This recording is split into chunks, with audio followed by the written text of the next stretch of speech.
Baldwin, and I'm a senior audio director within the publishing group at Xbox. I'm here to talk about Tell Me Why with Livy Hall, the Xbox community manager for the project. We're going to focus our conversation today on the inclusive production practices and empathetic community building that we and the development team at DONTNOD employed on this project. For me personally, Tell Me Why was an incredible opportunity to bring my lived experience as a queer woman and a person with close ties to trans and non-binary communities to my professional life. Obviously, my expertise in audio production is something that I bring to every project I work on.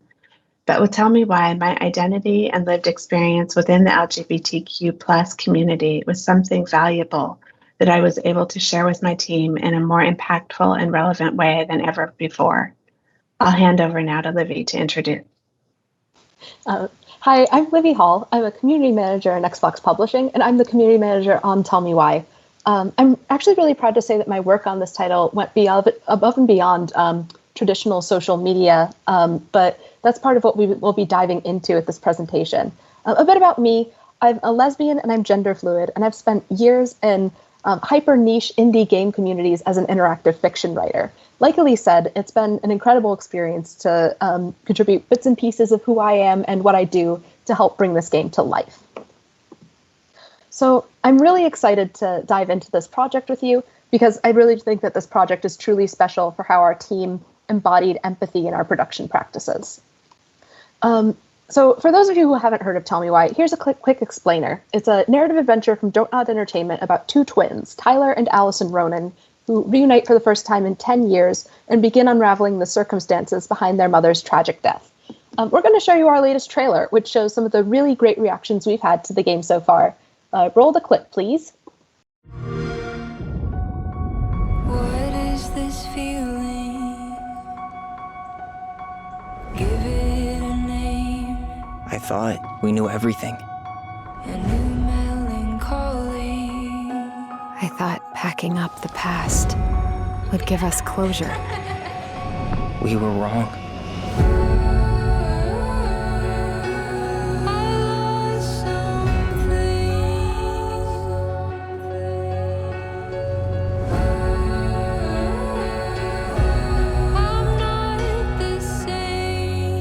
Just because things have changed doesn't mean you can't work it out.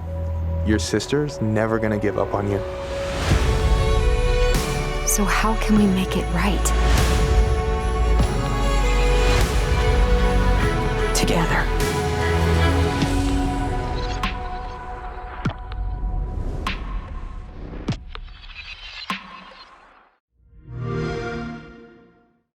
So when the publishing group at Xbox started working with DONTNOD on Tell Me Why, we immediately recognized that there were several aspects of the story that needed careful attention and subject matter expertise.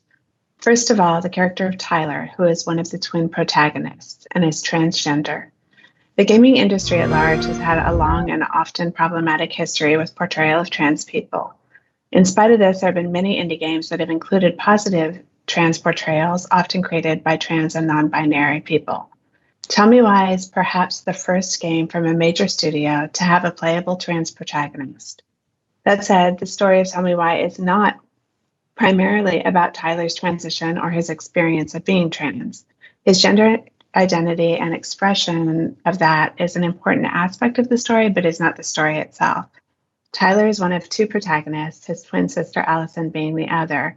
They're both playable characters, and the story is about both of their journeys to learn the secrets of the secrets surrounding their mother's death. So we wanted to make sure that they were very evenly weighted.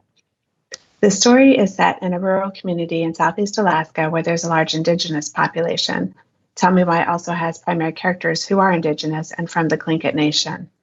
We needed to conduct research and seek expert guidance and collaboration from within that community to be able to respectfully and accurately portray that culture.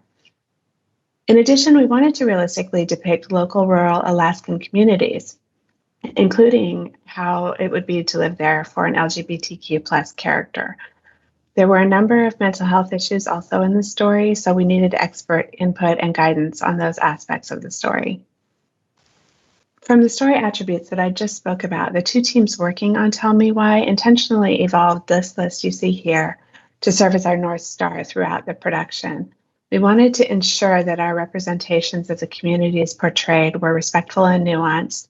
We wanted to embed subject matter experts and their lived experience within our production processes as much as possible, and we wanted to create a true-to-life depiction of the geographic setting. So with those values in mind, we then developed this list of top-line approaches specific to our project that we committed to in terms of inclusive production. This is a really long list, and each one of these points is very substantive. We'll delve into many of them in greater depth throughout this talk. But for now, I'd just like to summarize by saying that there were literally thousands of small everyday production decisions made across each discipline on both the DONTNOD and the Microsoft Publishing team side. These decisions collectively added up to have a huge impact on the project and create the inclusive vision of Tell Me Why. So I want to talk for a minute about inclusive production, what I mean by that. To me, truly inclusive production is where all of the voices and lived experience that are needed to make a project authentic are included in the creative team, either internally or as expert consultants. I think we're living in a time when this ideal is in the process of becoming a reality throughout the entertainment industry. Content teams and studios are being called upon to evolve practices and systems to support this necessary push for inclusivity. I personally believe that we as content creators have a responsibility to put money back into the communities we depict in our projects. This is especially true when they are communities that have been historically under or misrepresented in mainstream media.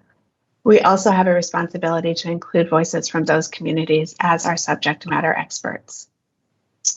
In addition to this kind of ethical responsibility that I've been talking about, I think there are also some hard business reasons to employ as many inclusive production practices as you can in your game development.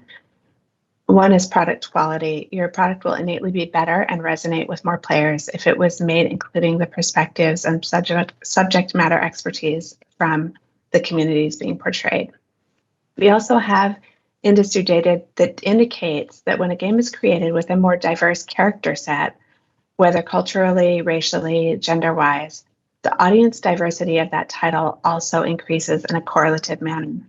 So you might create a product that could reach and appeal to players that are not traditionally a core part of the Xbox audience, thereby broadening our player base. You could expand our portfolio offerings. And there's also the added benefit of deepening the talent pools that we draw upon for all of our production needs. In the context of Tell Me Why, we developed 3 key partnerships with outside organizations. The first of these was with Hoona Heritage Foundation. Hoona Heritage Foundation is a Tlingit cultural advocacy and education group run out of Hoona, Alaska, by Executive Director Amelia Wilson. This partnership was made early in the process and was an essential collaboration throughout the entire production. I'll talk more deeply about the collaboration with Amelia and Hoona Heritage Foundation in a moment, but for now, Livy's going to talk about our other 2 key partnerships. Sure. So we also partnered very closely with our 2 collaborators at GLAD, Nick Adams, who's the director of transgender media representation, and Blair Durkee, the trans gaming consultant. Nick and Blair were by no means the only 2 trans voices involved in the project, but what they offered was information about how our teams work compared with other examples of trans representation in mainstream media. Keeping in mind that Tell Me Why is a title from a major studio and publisher, their input really was crucial in that regard. Another group that we worked with was Checkpoint, based in Australia, which provides information and resources on mental health for gamers. Checkpoint's founder, Dr. Hazel, conducted scripted story reviews around the game's mental health themes, and she gave us medically informed feedback on our portrayal of the twins' mother, Marianne, whose struggles with mental health are really a key part of the story. And I'll hand it back to Elise. So one of the first things that we did when we engaged with Hoona Heritage Foundation is that we worked with Amelia Wilson, their executive director, to plan a research trip. As I mentioned, the story is set in a rural part of Southeast Alaska that has a large Indigenous population, so we needed to understand that setting in the local communities. Amelia set up a 10-day research trip for leads of both the DONTNOD and the publishing team, during which we met and interviewed many local people artists, tradespeople, law enforcement officials, tribal council members, village elders, community members. We were given access to many cultural activities, and we shot thousands of photographs and recorded many hours of sound and interviews. In addition to this trip, we worked with Amelia throughout the entirety of the project, as I mentioned, and she contributed in so many different ways. She helped us to cast Indigenous actors. She performed script and character art validations for us. She worked with the narrative team to suggest relevant place and people names for the story. And she also connected us with Tlingit artists who were commissioned to create scenery objects and props specifically for the game. I'll be showing some of those in a moment. Here are some quick snapshots from the trip. I always love to show this Huna Welcome sign photo and talk about how when we arrived in Huna, we got off the plane and basically we were told that Huna had a human population of 800, but that there were 4,000 bears on the island. And then here's some of the people that we spent time with during the course of our trip. I'd just like to say that the profound connections and learnings from this trip set the tone for over 2 years of the most intentional production I've ever seen in my career in games. The ongoing relationship with Huna Heritage and the people that we met on this trip who agreed to speak with us about their lives set a very deep sense of responsibility and collaboration that really permeated every aspect of the production. Here's just a few more snapshots of places and people and things that we did on this trip to research the project. And then I really wanted to show some of the artwork that was commissioned by Tlingit artists that Amelia was able to hook us up with these people. As you'll see, the artworks were done as 2D paintings, and then they were taken by the DONTNOD team and rendered into 3D in-game objects. So you see examples of both of those treatments here. One of the aspects of the production that I worked on most deeply personally was our inclusive casting process for our voiceover actors. When I say inclusive casting, what I mean is that each character was ideally performed by an actor with lived experience that correlated to that of the character, whether in terms of race, ethnicity, gender identity, or sexual orientation. During the course of this process, we discovered that there are a lot of systemic challenges to this type of inclusive casting. Just as one example, many industry standard talent finding tools have binary gender designations. And so it was impossible to tell from these tools if an actor was trans or non-binary. Also, a lot of the actors that we were looking for are not represented by agents in a kind of like standard industry way.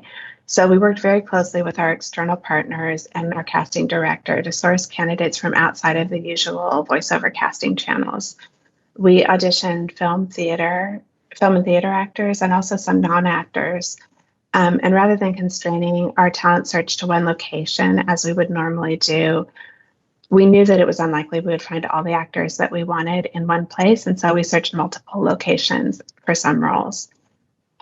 We also provided additional support for some members of our cast, including voiceover coaching, transportation, remote recording sessions, media training, and in some cases, union registration fees, depending on the specific actor's circumstances and experience. We carried these kind of deeper than industry standard collaborations with the actors into our voiceover recording process.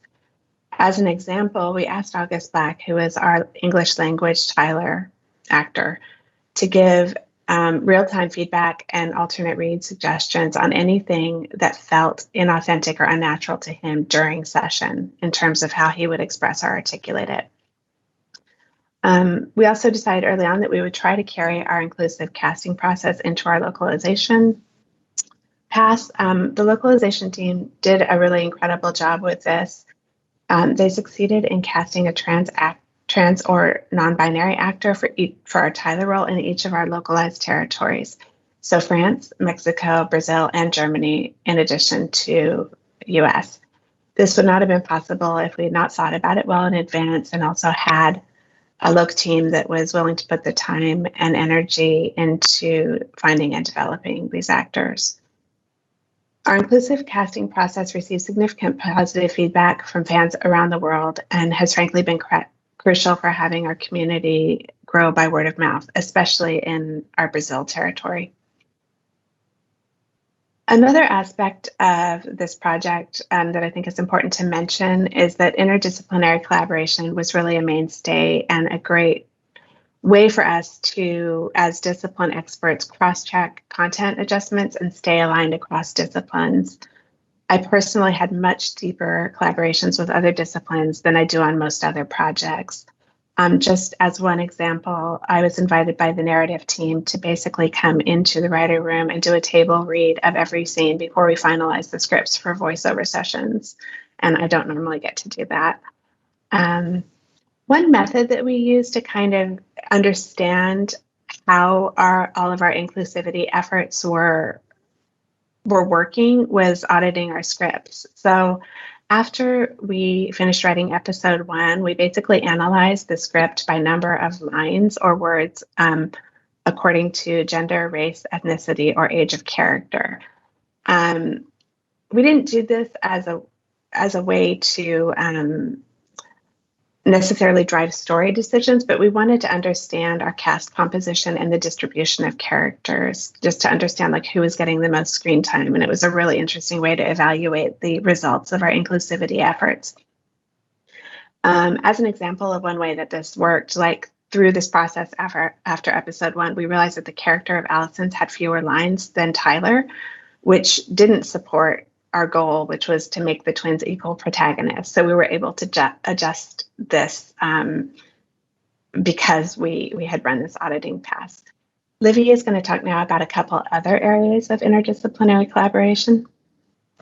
Sure.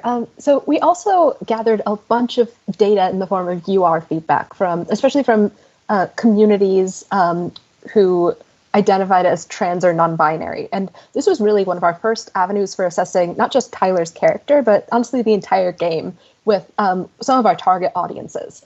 And our UR team were successful in including trans and non-binary playtesters in every single test we did, which really gave us our first look at what community sentiment was going to look like at launch. And speaking of community, another great example of collaboration with this title was really the inclusion of community in every single step of the development post-announcement. Unfortunately, it's still very common for community teams to be excluded, if unintentionally, from the day-to-day creation of a game, but that was absolutely not the case for Tell Me Why. I was welcomed into so many aspects of production, and that ensured that I brought not only my own non-binary perspective to the team, but it also brought the hopes and wishes and questions of our trans community into the day-to-day processes. Moving on to talk more about some of our community efforts, it wasn't just our team at publishing that put the game out into the world. Being at Microsoft, we had countless people and teams who were involved in Tell Me Why's release and in the promotion of the game. So we had to ensure that all the learnings and internal knowledge and lived experiences from our team were carried forward among all the groups at Xbox, whether it was GLAD giving press training to members of our team because speaking to trans issues, it takes a lot of practice even for trans people, or me having really regular conversations with the predominantly cisgender teams behind official Xbox social media handles about what it means to responsibly portray trans and indigenous people in marketing, and how to portray mental health themes in ways that doesn't alienate or stigmatize. And we also kept an internal moderation guide, which allowed our cisgender colleagues to on reactive social teams to readily identify the kinds of anti-trans language that we were already seeing come up for Tell Me Why. And this was really essential because, unfortunately, a lot of transphobic language isn't immediately recognizable to someone who hasn't had to either live with it or be on the receiving end of it. So with this document, essentially reactive social media teams throughout Xbox were much more able to recognize transphobic dog whistles and block bad faith actors or transphobes accordingly.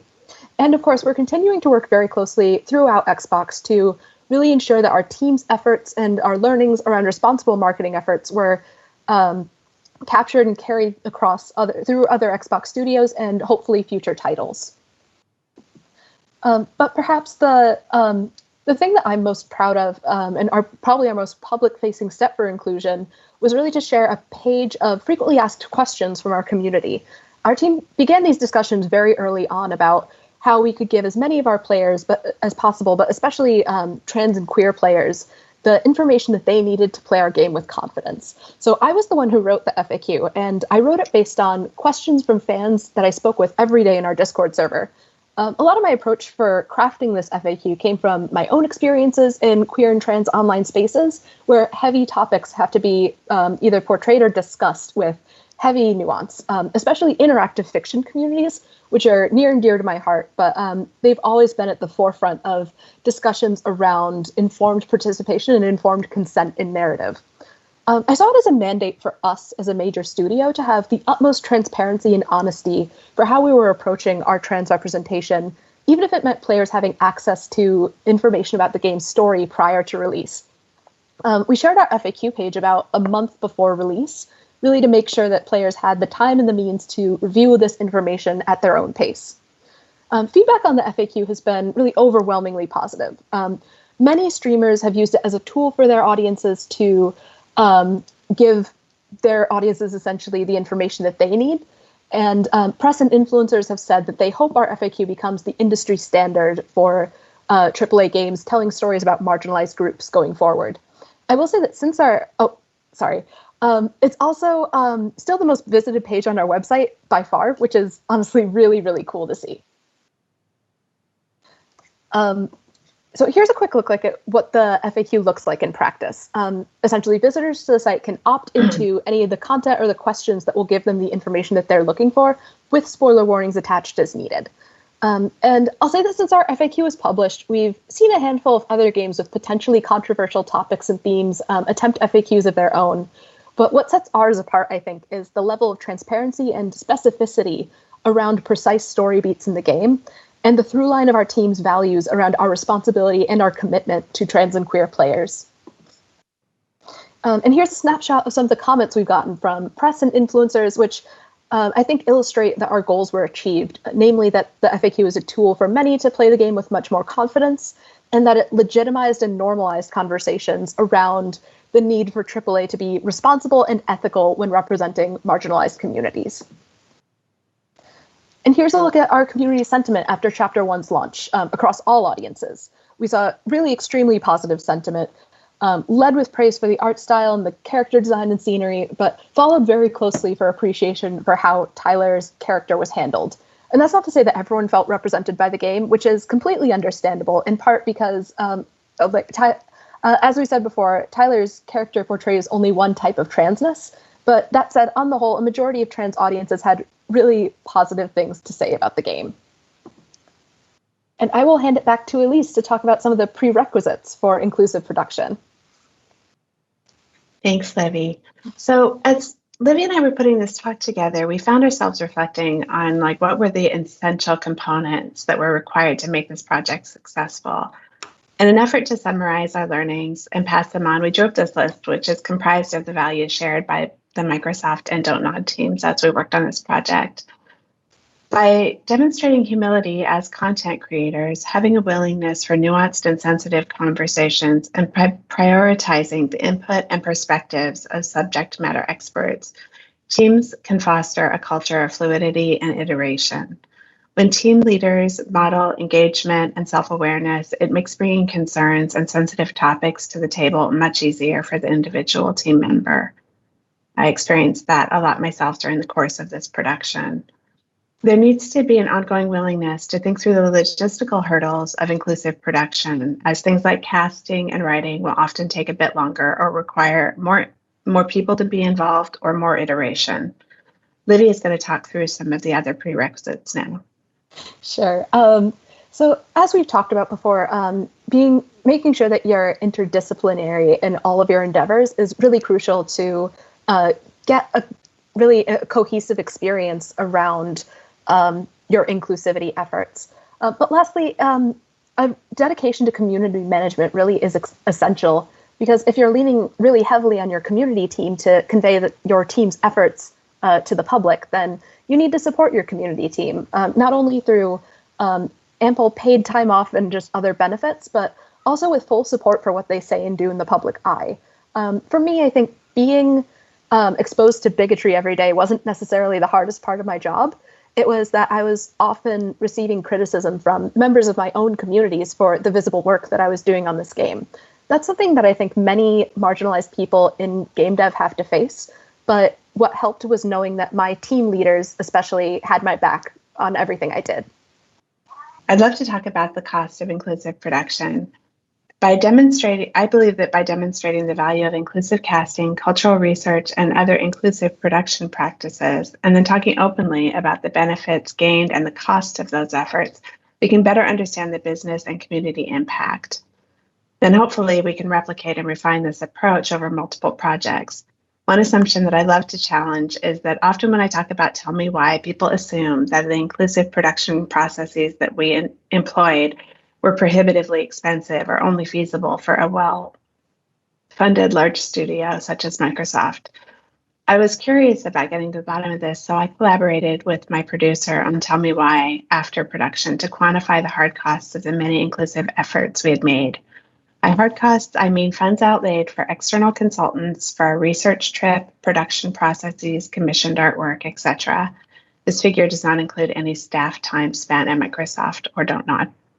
When we added up all these costs, they came out to less than 2% of the entire project budget, which was really surprisingly low to me. This figure convinced me that it's feasible to intelligently scale inclusivity efforts for any size production. As I mentioned before, it's critical to plan your inclusive production carefully in order to minimize costs. Late falling, unexpected changes will have huge knock-on effects and can get very expensive, especially if they're cross-disciplinary changes. And I will conclude by saying that another really important part of inclusivity is thinking beyond your game's impact in the world. It means giving back to communities you're representing, often in tangible ways. So to that end, you should set aside dedicated spend in affiliate and community partnerships to make sure that your team's values and the values of your brand go beyond just words and lip service, and include putting money back into the hands of marginalized groups, especially if your game is profiting from your portrayals of those groups. And I'll hand it back to Elise to say our farewells. So in closing, I just wanted to say that as proud as we are of the work done by DONTNOD and the publishing team on Tell Me Why, it's just one step along a much larger trajectory in gaming towards empathy. I hope that there's a day soon when this project is not particularly remarkable in terms of what we did to be inclusive and respectfully represent the communities we portrayed. And that on that day, other projects are going well beyond what we did on Tell Me Why. Absolutely. So thank you all so much for tuning in. If you have any questions whatsoever on the content of the presentation or on any of the work that we did that went into the making of Tell Me Why, we'd love for you to reach out on our official social channels. I'm the one behind them, so I'll get to you as soon as I possibly can. We'd also love for you to take a look at our blog at tellmewhygame.com/news. For more info about the game, but especially for more info about the Tlingit artisans who we worked with. Their work is phenomenal, and we would love for you to take a look at it. Thanks so much again, and take care.